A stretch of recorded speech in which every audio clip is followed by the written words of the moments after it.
उत्तर प्रदेश के मुख्यमंत्री योगी आदित्यनाथ 2 दिवसीय कार्यक्रम के दौरान शुक्रवार को गोरखपुर आए थे।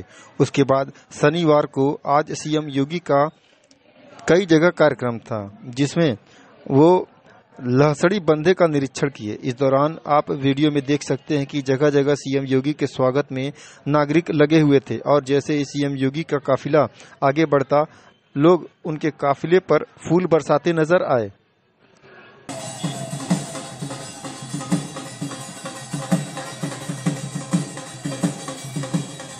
मुख्यमंत्री योगी आदित्यनाथ ने ट्रांसपोर्ट नगर से देवरिया बाईपास रोड पर बन रहे फ्लाईओवर का भी निरीक्षण किया। सीएम योगी ने निरीक्षण के दौरान कार्य में तेजी लाने का और अतिशीघ्र कार्य को संपन्न करने का संबंधित विभाग के अधिकारियों को निर्देश भी दिए।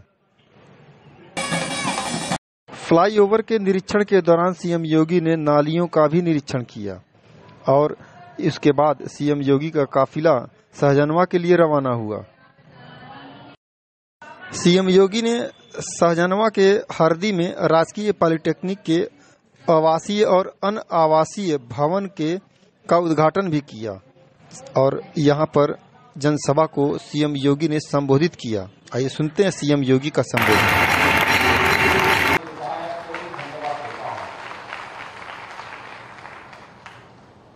जिनके सकारात्मक सहयोग से और यहाँ ग्राम प्रधान के पूर्व विधायक जिनके सहयोग से आज ये हल्दी गांव में पॉलिटेक्निक बनकर के तैयार हुआ।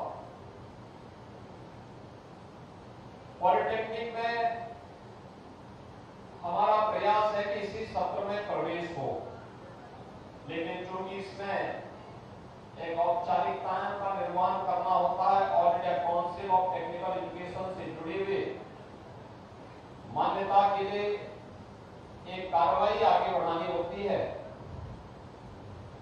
उस कार्रवाई में कुछ देर भले ही लग सकती है, लेकिन इस सत्र में नहीं तो अगले सत्र में तब तक पूरी कार्रवाई को पूरा करते हुए या पॉलिटेक्निक यहाँ के लिए एक सचमुच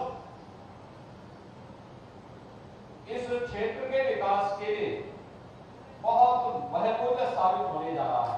खासतौर पर सहजनवा में जिला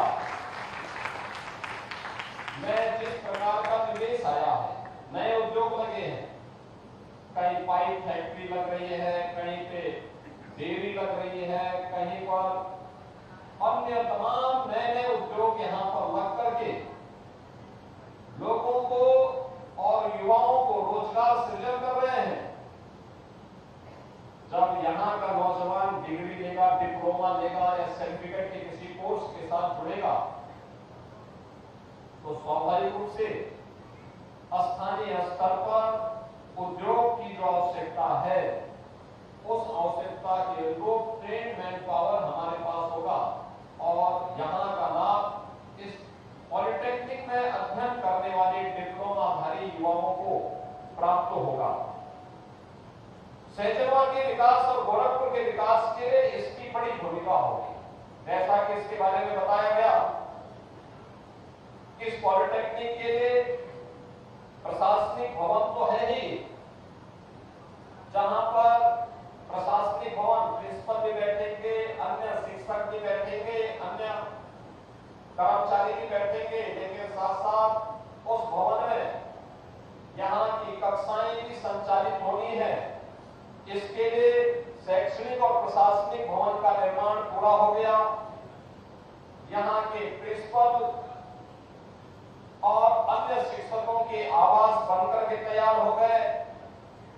पुरुष और महिला छात्रावास, जिसमें एक साथ 60 बच्चे, 60 बालिकाएं और 60 बालक यहाँ पे रहकर के ही अध्ययन कर सकते हैं। ये सुविधा, ये छात्रावास भी बनकर के तैयार हो गया है और यहाँ पे जो कर्मचारी होंगे उनके लिए भी आवास की सुविधा इसी कैंपस में उपलब्ध करवा दी गई है।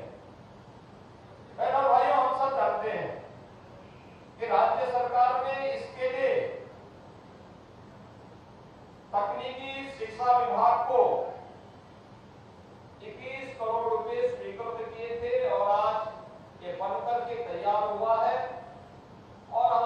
प्रयास होगा कि अगर AICTE से समय पर इसको अप्रूवल मिल गई, इसी सत्र में प्रवेश करते हुए हल्दी गांव में भी पॉलिटेक्निक हो और वह गीड़ा के लिए योग्य ट्रेन मैन पावर उपलब्ध करा सके, डिप्लोमा जारी दे सके, यह एक नई शुरुआत होगी। हम सब जानते हैं आज का समय टेक्नोलॉजी का समय है। समय के अनुरूप हमें अपने आप को ले जाना पड़ेगा। नए समय के अनुरूप उस प्रकार के कोर्सेज देने पड़ेंगे, युवाओं को उस ओर ले जाना पड़ेगा जिससे हमारा युवा किसी भी क्षेत्र में पीछे न रहे। खासतौर पर आप देखते होंगे एक संकट देखने को मिलता है, लोगों को फर्जी फोन आते हैं और कहता है तुम्हारा पैसा मैं दोगुना कर दूंगा, तो मुझे अपना अकाउंट नंबर और अपने अन्य नंबर बताओ, और वो व्यक्ति जैसे करता उसका सारा पैसा गायब हो जाता है। यानी लालच बुरी बला, एक प्राचीन काल से लोग बोलते हैं। साइबर सिक्योरिटी आज एक बहुत बड़ा मुद्दा है सुरक्षा का। साइबर सिक्योरिटी के लिए सर्टिफिकेट कोर्स प्रारंभ हो, डिप्लोमा कोर्स प्रारंभ हो, डिग्री कोर्स प्रारंभ हो, राज्य सरकार सामने कार्य कर रही है। पॉलिटेक्निक में हम लोगों का प्रयास है कि इस प्रकार के कोर्सेज तेजी के साथ आगे बढ़े और हमारे पास ट्रेन मैन पावर हो जो साइबर सिक्योरिटी से जुड़ी हुई चुनौती का सामना करने के लिए अपने आप को तैयार कर सके, उस दृष्टि से पॉलिटेक्निक यहाँ पर कार्य कर सके। इंटरनेट ऑफ थिंग्स के लिए, डाटा साइंस के लिए, ऑयल मशीन लर्निंग और ड्रोन टेक्नोलॉजी यह आज की आवश्यकता है।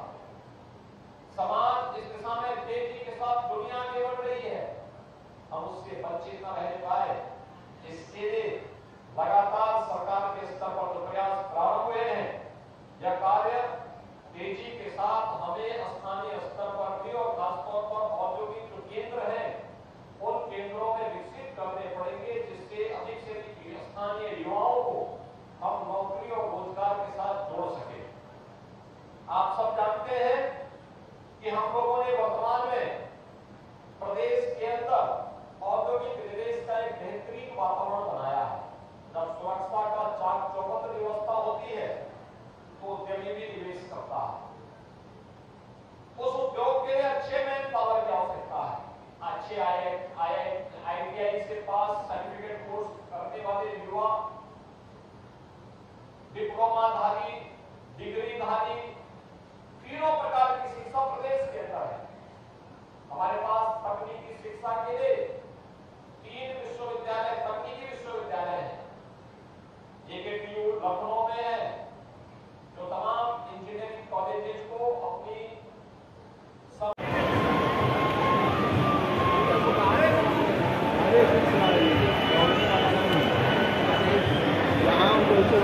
देता है। कानपुर में SPTU है और गोरखपुर में मदन मोहन मालवीय प्रौद्योगिकी विश्वविद्यालय है। इसके अलावा इंजीनियरिंग कॉलेजेस हैं सैकड़ों की संख्या में, जिसमें राजकीय भी है और निजी क्षेत्र के भी है। ऐसे ही पॉलिटेक्निक और ITI की संख्या भी प्रदेश के अंदर बड़े पैमाने पर स्थापित किए गए हैं, लेकिन आज के अनुरूप आधुनिक कोर्स, न्यू एज कोर्सेज हम उनमें चला सके, यह तकनीकी शिक्षा विभाग प्रदेश के अंदर कर रही है। और इन कार्यक्रमों को आगे बढ़ाने के लिए हम लोगों ने निरंतर एक प्रयास प्रारंभ किया है। आज यहाँ पर सैजनवा में जो हम लोग पॉलिटेक्निक का उद्घाटन कर रहे हैं, मेरा विश्वास है कि यह पॉलिटेक्निक स्थानीय नौजवानों को तकनीकी शिक्षा की ओर अग्रसर करने में बड़ी भूमिका का निर्वहन करेगा।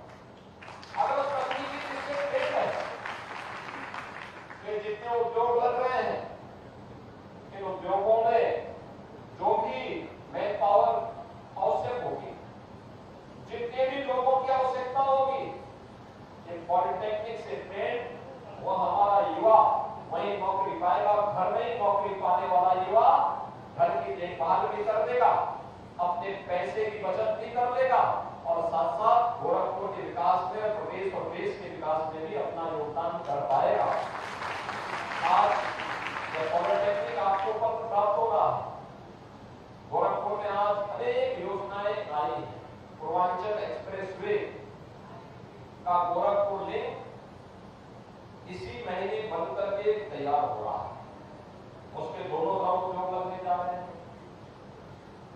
ईड़ा से हम धुलिया पार्क तक पूरा औद्योगिक क्षेत्र बनाने जा रहे हैं। व्यापक पैमाने पर उद्योग लगेंगे, नए उद्योग लगेंगे। अभी तो एक नया याद करिए ना, इससे पहले एक समय जब समाजवादी पार्टी की सरकार थी, वो यहाँ स्लॉटर हाउस खोलना चाहता था।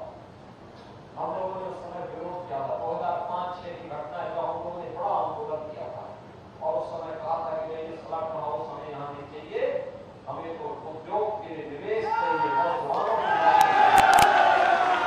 और आज इसी क्षेत्र में उद्योग कर रहे हैं, नए उद्योग बन रहे हैं, नए लोग आ रहे हैं। पेप्सिको अभी बनकर के तैयार है, बहुत शीघ्र हम पेप्सिको का उद्घाटन करेंगे। ढेर सारे नौजवानों के लिए नौकरी वहां पर उपलब्ध होगी। ये सभी चीजें दिखाती है, जब कार्य होगा तो उसके परिणाम भी सामने आएंगे। ये पॉलिटेक्निक इस दिशा में यहाँ के युवाओं के लिए रामबाण साबित होगा, नौकरी के लिए भी, आत्मनिर्भरता के लिए भी और यहाँ के विकास के लिए भी। इस विश्वास के साथ सैजनवा में अटल आवासीय विद्यालय बनकर के प्रारंभ भी हो चुका है। ऐसे इस सड़कों का चौड़ीकरण का कार्य, यहाँ के विकास के लिए जो तमाम अन्य योजनाएं चल रही हैं, इन योजनाओं का लाभ यहाँ के लोगों को प्राप्त हो। आज इसके साथ ही 66 करोड़ रुपए की परियोजनाओं का लोकार्पण भी कर रहे हैं। ये योजनाएं बाढ़ से बचाव की भी है, अन्य तमाम कार्यों की भी। अभी मैं महवा से बरौनी तटबंध को देख करके आया हूं। इससे पहले मैंने एक दिन स्वयं गोप्ता से बर्बाद तटबंध का भी निरीक्षण किया था। मैं देख रहा था, पहले की तुलना में काफी सुरक्षित, बोल्डर से पिचिंग हो चुकी है, जगह जगह वहां पर एप्रेन बनाए गए हैं। लोगों को बहुत अच्छे तरीके से इस बरसात में भी, जब बरसात होती थी, लोग भयभीत होते थे और भयभीत इस बात से होते थे कि पता नहीं कब तटबंध टूट जाए, कब हमारा घर उसकी चपेट में आ जाए, पता नहीं कहां पे क्या हो जाए।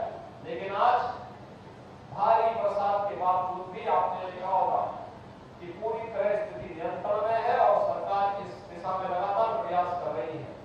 आज पॉलिटेक्निक के साथ साथ इन सभी अन्य परियोजनाओं के लिए मैं सैजनवा वासियों को, गोरखपुर वासियों को हृदय से बधाई देता हूं। यहाँ के युवाओं का मैं आह्वान करूंगा, आप इस पॉलिटेक्निक में एडमिशन